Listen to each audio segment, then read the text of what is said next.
ഞാൻ ശക്തനായതുകൊണ്ട് എന്റെ contractor boss എന്നെ കൊണ്ട് നിർത്താതെ ജോലി ചെയ്യിപ്പിക്കുകയാണ്. ഒരു ബംഗാളി സഹോദരന് കിട്ടുന്നതിന്റെ പകുതി പോലും അവർ എനിക്ക് തരുന്നില്ല. എനിക്ക് പറക്കാൻ കഴിയുന്നതുകൊണ്ട് അവർ യാത്രാ സൗകര്യം വെട്ടിക്കുറഞ്ഞു.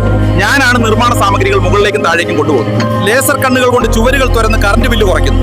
കഷ്ടപ്പാടുകൾ പറഞ്ഞാൽ കഞ്ഞിയിൽ ക്രിപ്റ്റോനൈറ്റ് ഇട്ട് തരും. ഞാനിപ്പോ എന്റെ അടിവസ്ത്രം പാന്റിനുള്ളിലാണ് ധരിച്ചിരിക്കുന്നത്. എന്നിട്ട് ചെറിയ കുട്ടികൾ പോലും എന്നെ പുറത്ത് അടിവസ്ത്രം ധരിച്ച സൂപ്പർമാൻ എന്ന് വിളിച്ച് കളിയാക്കുന്നു. എനിക്കിവിടെ മടുത്തു. എന്നെ രക്ഷിക്കൂ. പോയി പണിയെടുക്ക് സൂപ്പർമാനെ, അല്ലെങ്കിൽ ഞാൻ ബാറ്റ്മാനോട് നിന്റെ മാർത്താ മമ്മിയെ വിളിക്കാൻ പറയും. ഹലോ ഗൈസ്, ഞാനിവിടെ ആളുകളെ രക്ഷിക്കാൻ എന്റെ വാഹനം എടുക്കുകയായിരുന്നു.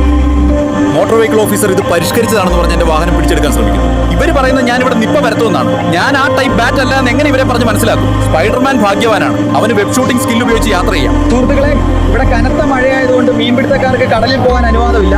അതുകൊണ്ട് അവരെന്നോട് കടലിൽ പോയി അവർക്ക് വേണ്ടി മീൻ പിടിക്കാൻ ആവശ്യപ്പെട്ടു. ഇവിടെ എനിക്ക് വല വിരിച്ച് യാത്ര ചെയ്യാൻ കെട്ടിടങ്ങളില്ലാത്തതുകൊണ്ട് എനിക്ക് നീന്തി കടലിന്റെ ഉള്ളിലേക്ക് പോകേണ്ടി വരും.